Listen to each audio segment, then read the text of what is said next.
పరిచర్య. ఇప్పుడు మనం ఏం చేస్తున్నాం? దేవుని యొక్క పరిచారకులే మనంతా ఎవరైనా సేవకులు. మనం ఎవరైనా ఆయన సేవకులు. లేకపోతే ఎవరెంట్లో కాదు, బిషప్లు కాదు. బిషప్లు తెచ్చుకున్నారు మనకు అనవసరం. మనం సేవకులు. మనం ఎవరంట? నీ సేవ దావీదు నా సేవకుడైనా దావీదు అంటారు. నా సేవకుడైన అబ్రహాం. అందరూ ఆయన సేవకులే. మన తండ్రి పిలుస్తున్నారు అట్లా. అబ్రహాం మన తండ్రి అబ్రహాం గారిని. అలాగే సేవకులు, ప్రవక్తలు ఇట్లంతా కూడా మనం నమ్మకమైన పనివారిగా, నమ్మకమైన వారిగా నియమించి నన్ను కనపరిచిన మన ప్రభు అయిన క్రీస్తు యేసుకు కృతజ్ఞతనే మనం ఏం చేయడానికి కృతజ్ఞత. అయ్యా, నన్ను నేను ఎక్కడ ఉన్నాను? పూర్వం ఏదో పనులు చేసుకున్నాను, ఎన్నో పనులు, వ్యవసాయ పనులు చేసుకున్నాం, ఏ పనులు చేసుకున్నాం, చదువుకున్నాం కొద్దిగా. అయినా సరే నన్ను ఈ రోజు సేవకు పిలిచారంటే నేను ఎంతో ఈరోజు నన్ను సేవకు మీరు పిలిచారు. ఆ సేవకు పిలవాలంటే ఎవరు? ఎన్నిక లేని వారు అనుకున్నారు. దేవుడు ఏం చేస్తున్నాడు? ఎన్నిక లేని వారే అనుకున్నారు. ఎవరంటే ఎన్నిక లేని వారు? మరి శిష్యులు ఏం చేశారంటే చేపలు పెట్టేవారు. మనకి చేపలు పెట్టేవారు అనుకున్నారు. అలాగనే మత్త ఏం చేశాడంట? సుంకం పెట్టారంటే సుంకం వసూలు తీసుకోవాలి. ఆయన వసూలు మత్త మార్పు లోక ఇదంతా కూడా మత్తయ్య గారు ఏం చేశాడు? సుంకం పన్ను వసూలు చేశాడు. మార్పు గారు కూడా ఏం చేశాడంట? మార్పు కూడా పరిచయం ఆర్డర్ చేసేవాడు. అలాగే లోక ఏంటి? వైద్యుడు. లోక ఎవరండి? వైద్యుడు. ఆయన అన్యుడు. మార్పు లోక. యోహాను గారు ఆయన శిష్యుడు. వీళ్ళంతా కూడా చేపలు పట్టేవాడు. చేపలు వైద్యులు అంటే మామూలు వైద్యులు, ఆర్ఎంపీ వైద్యులు కానీ పెద్ద వైద్యులు అంటే ఆయన చెప్పేవాడు. కాబట్టి ఆయనంటే యేసు ప్రభు గురించి అంతా రాశాడు. విషయంలో గురించి చూసి రాశాడు. ఇది కూడా చక్కగా రాసిన స్వాతంత్రం. కాబట్టి ఈ ప్రభు నన్ను పిలిచినందుకు ప్రభు అయిన క్రీస్తు యేసు కృతజ్ఞతనే ఉన్నాను. తెలియక అవిశ్వాసం అన్న చేసిన కనుక కనికరింపబడింది. అంటే తెలియక మనం చేసి తెలిసా కొన్ని మనం తెలిసి చేస్తున్నాం, కొన్ని తెలియ కూడా చేస్తాం. తెలిసి చేస్తున్నాం, కొన్ని కూడా తెలియక చేస్తున్నాం. అందుకే నేను ఏమంటాను? తెలియక చేశాను. తెలియక చేసిన ఏమన్నా చదువు ఒకసారి. తెలియక అవిశ్వాసము వలన చేసిన కనుక కనికరింపబడింది. మరియు మన ప్రభు యొక్క క్రీస్తు చేసిన విశ్వాసము ప్రేమను అత్యధికముగా విస్తరించగలను.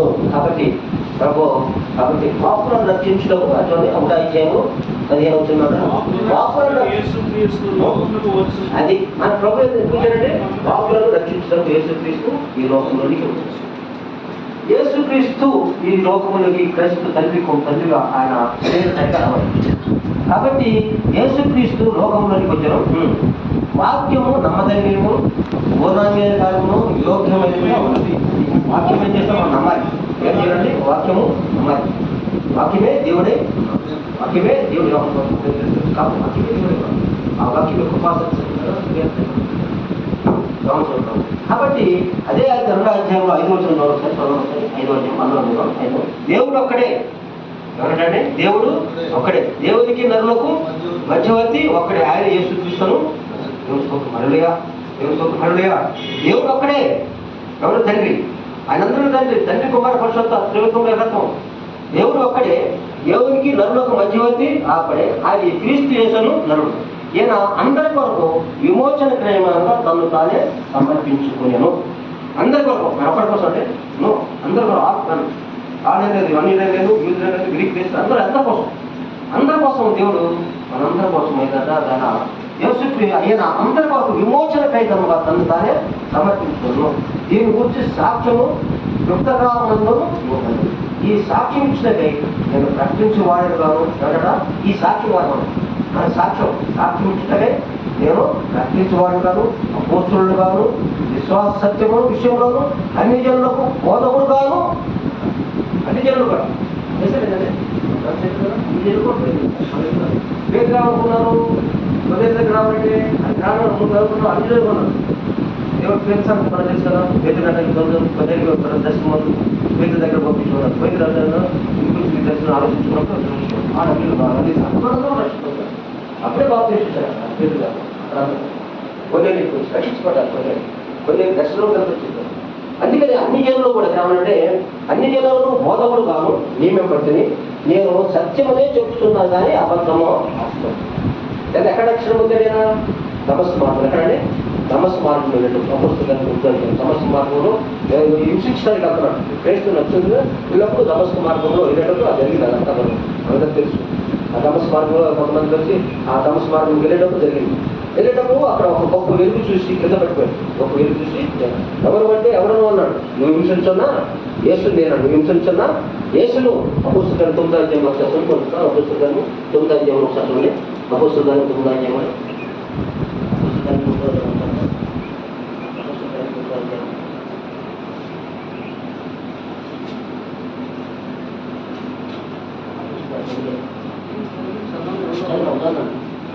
చేస్తాను. అంత్యోకు నుండి ఏకో నుండి చదువున్నాను. యూదులు వచ్చి జనసమూహంగా తమ పక్షముగా తీసుకొని పౌరు మీద రాజు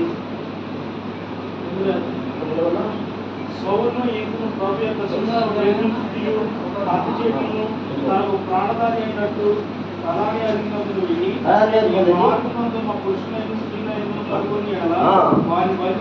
వారిని బంధించి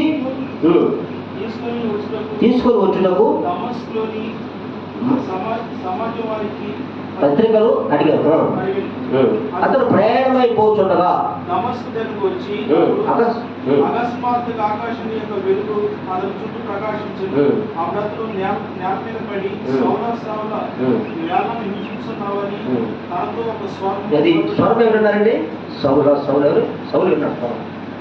అలాగనే వాళ్ళంటే మరి తండ్రి స్వరం ఎవరున్నారు? ముందు మోషే గారు కూడాను స్వరం విన్నారు. మోషే గారు కూడాను స్వరం విన్నారు. స్వరం విన్నారు లేదండి? దేవుని స్వరం విన్నారు లేదా? పొదలు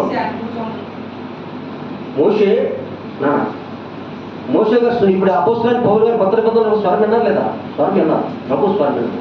యెహోవా తండ్రి స్వరము దూత స్వరం వినంటారు. మోషే గారు కూడా పొదలు విన్నారు. స్వరాలు విన్నారు వీళ్ళంతా కూడా. కాబట్టి నమస్మార్గం ఆ స్వరం నువ్వెవడ ప్రభువా నువ్వెవడు అన్నాడు. అక్కడ ఎవరన్నా చదువుకున్నానా? ప్రభువా నువ్వెవరు అని అతను అడగగా నీవు నేను హింసిస్తున్నా యేసు ఎవరంట? యేసు ప్రభు. శిష్యులందరూ కూడా అపోస్తలుడైన పౌలు హింసించాడు. అతనికి వివాహం లేదు. అతను ఎంతోమంది రక్షణ పొందాడు. అన్నిలు కూడా బోధించాడు. ఎన్నో దెబ్బలు తిన్నాడు. 39 దెబ్బలు తిన్నాడు. నదుల్లో నడిచాడు. సముద్రంలో నడిచాడు. ఎన్నో బాధలు పడ్డాడు ప్రభు కోసం. స్వార్థ ప్రకటించి అపోస్తలుడైన పౌలు గారు, బర్నబాస్, శీల వీళ్ళంతా కూడా ప్రభువు కోసం వీళ్ళంతా కూడా దయచేసిన వాళ్ళంతా కూడా శీలయో వీళ్ళంతా కలిసిపోయారు. బర్నబాస్ కలిసిపోయారు. వీళ్ళంతా కూడా ప్రభు కోసం. ఎందుకంటే ఆ ప్రభు రక్షణ, ఆయన యొక్క రక్షణ కోసం, ఆయన యొక్క రక్షణ కోసం. అందుకనే దేవుడు ఒక్కడే. దేవుడికి నరులు ప్రభు క్రీస్తే మనం అనుభవించాడు.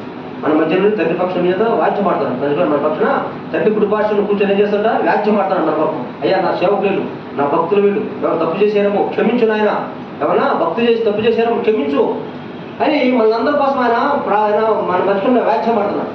అట్లయితే మనం జడ్జి గారికి, నరుడికి, అట్లయితే లాయర్ మధ్యలో ఉంటారు. అట్లా ప్రభు మన మధ్యలో ఉన్నాడు. మధ్యవర్తి ఒకటి ఆయనే ప్రభు అయిన క్రీస్తు.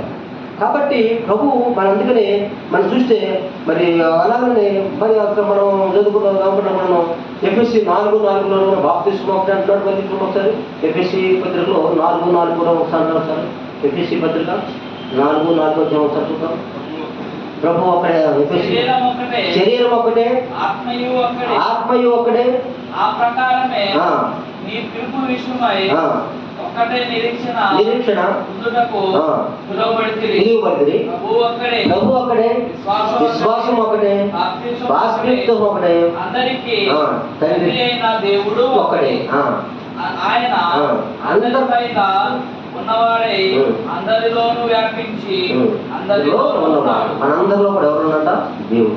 మనందరిలో కూడా దేవుడు. కాబట్టి ప్రభు ఒక్కడే, క్రీస్తు సంఘం. అందుకనే క్రీస్తు ఒక్కడే. కాబట్టి ఆత్మ ఒక్కటే, ప్రభు ఒక్కడే, విశ్వాసము కూడా. కాబట్టి ఈ విశ్వాసంతో మనం అందరం కూడాను ఆయన మరి మన అపోస్తలుడైన పౌలు గారు 14 సువార్తలు రాశారు మొత్తం దగ్గర. ఈ 14 సువార్తల్లో కూడా ఎన్నో జైల్లో కొన్ని రాశారు. ఇవన్నీ కూడా రాసినట్టు మనం చూస్తున్నాం. కానీ దినములు మనం చూస్తున్నాం.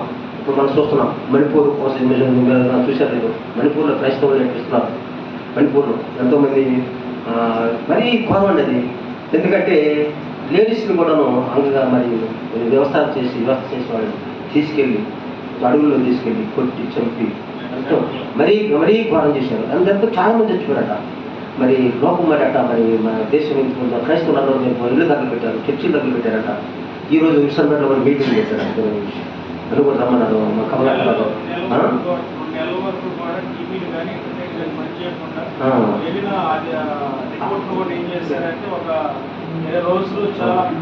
చేశారట.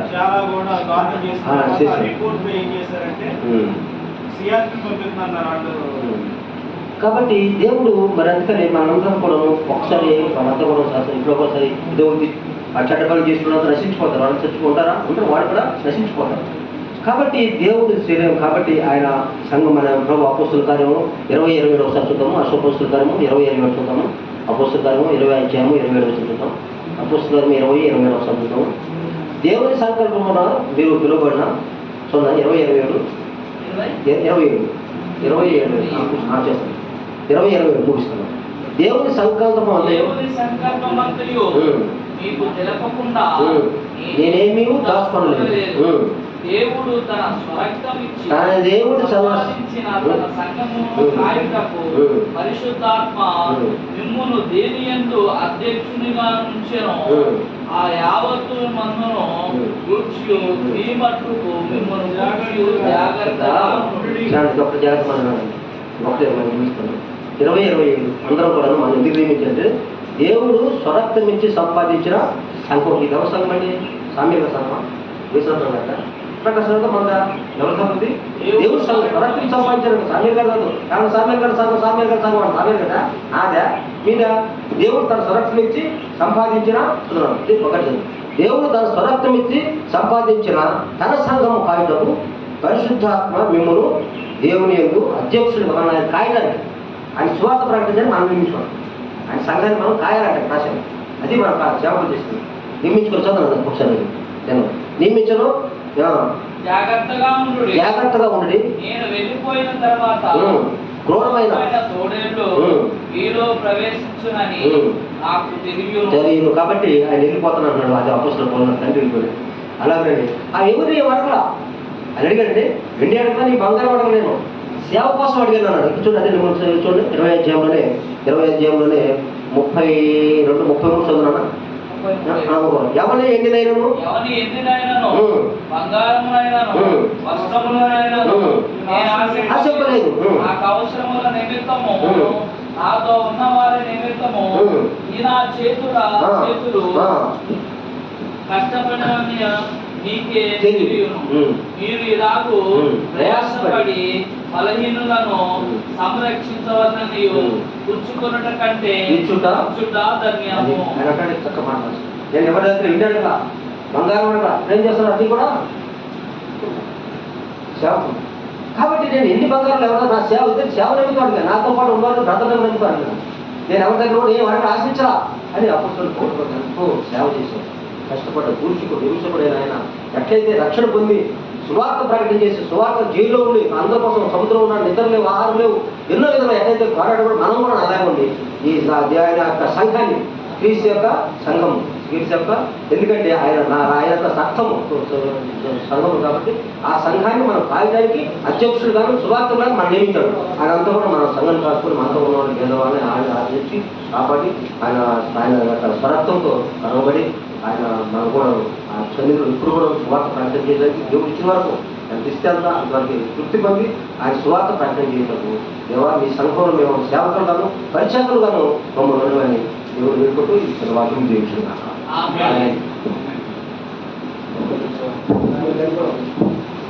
మంచిది. మరి దైవజనులు సీనియర్ పాస్టర్ గారు యేసురత్నం గారు చక్కని వాక్యాన్ని అందించారు.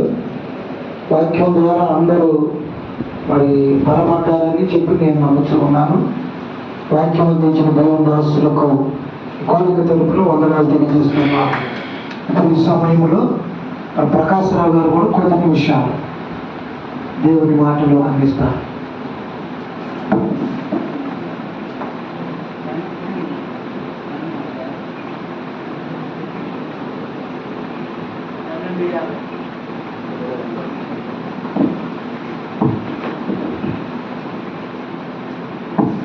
దేవునికి స్తోత్రం. హల్లెలూయా. కూడి వచ్చినటువంటి దేవదాసులందరికీ పేరు పేరున మన ప్రభువును లోక రక్షకుడైనటువంటి యేసుక్రీస్తు వారి శ్రేష్టమైన నామములో వందనాలండి. అదే రీతిగా దేవదాసులు సమయాల గారికి ప్రత్యేకమైన వందనాలు తెలియజేస్తా ఉన్నాను. మరి దేవుని యొక్క సేవకులు వాక్యాన్ని చెప్పేటప్పుడు మనం కూడా బైబిల్ అన్నీ కూడా తెలుసుకుంటే చాలా మంచిదండి. వాక్యాన్ని చూడాలి కదా మనం. ఆయన గారు ఏం చెప్పారో కూడా తెలుస్తుంది, నోట్ చేసుకోవచ్చు. నేను ఒకటి చెప్తున్నాను, నెక్స్ట్ కానీ నెక్స్ట్ మంత్ కానీ ఆ తర్వాత కానీ నేను ఒక ఎగ్జామ్ పెడతాను చెప్పే దాంట్లోనే. ఏ గారు చెప్పని, సమయాలు గారు చెప్పని, ఆయన గారు చెప్పని, ఎవరు చెప్పినా సరే దాంట్లో మరి ఎగ్జామ్ పెడదాం. మేము ఒక 15 పాయింట్లు లేకపోతే 20 పాయింట్లు బిట్లో పెట్టి పెడితే దానిలో మరి ఎవరు మరి ఎంత జ్ఞానం ఉన్నదో మనకంతా కూడా తెలుస్తుంది. కాబట్టి ఆత్మీయంగా బలపడటానికి, వాక్యానుసారంగా మనం ఎదగడానికి, దేవునికి వాక్యం తెలుసుకోవడానికి అయ్యగారులు అంటే ఇద్దరు సీనియర్లు ఇద్దరు ఉన్నారు మన దగ్గర, తెలుసుగా.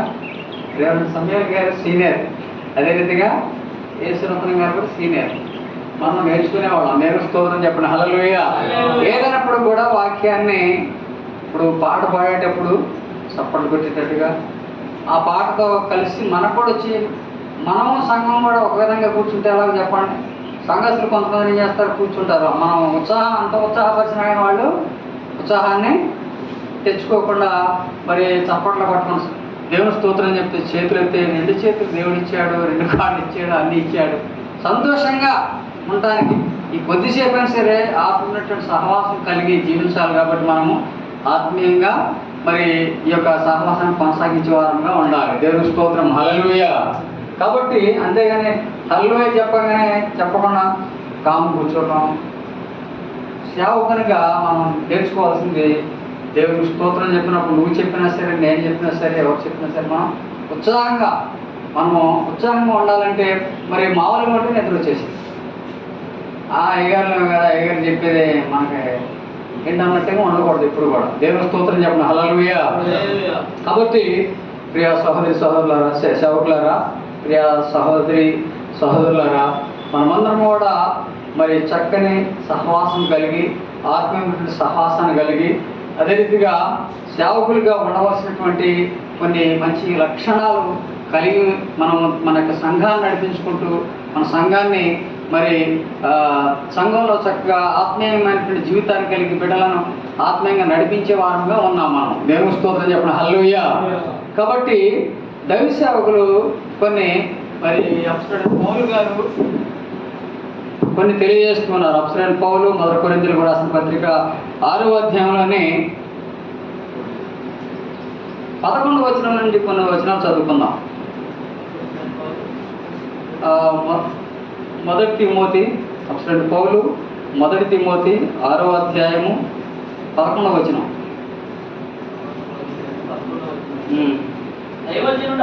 దైవజనుడా, నీవైతే వీటిని విసర్జించి నీతిని, భక్తిని, విశ్వాసమును, ప్రేమను, ఓర్పును, సాత్వికమును సంపాదించుకున్నటకు ప్రయాసపడుము. దేవుని స్తోత్రం చెప్పండి, హల్లెలూయా. ఇక్కడ ఏంటంటే దేన్ని విడిచిపెట్టాలి, వేటిని విసర్జించాలంటే దానికంటే కింద వచ్చిన భాగం 10వ వచనం చూసుకున్నట్టయితే 9వ వచనం చదవండి. ధనవంతులగుటకు అపేక్షించువారు శోధనలను, ఉరిలోను, అవివేక యుక్తములను, హానికరములైన అనేక దురాశలలోను పడుదురు. అట్టి మనుషులను నష్టములను, నాశనములను ముంచివేయను.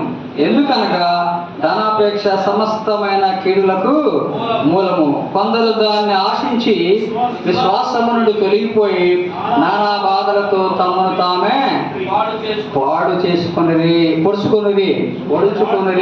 స్తోత్రం చెప్పండి, హల్లెలూయా.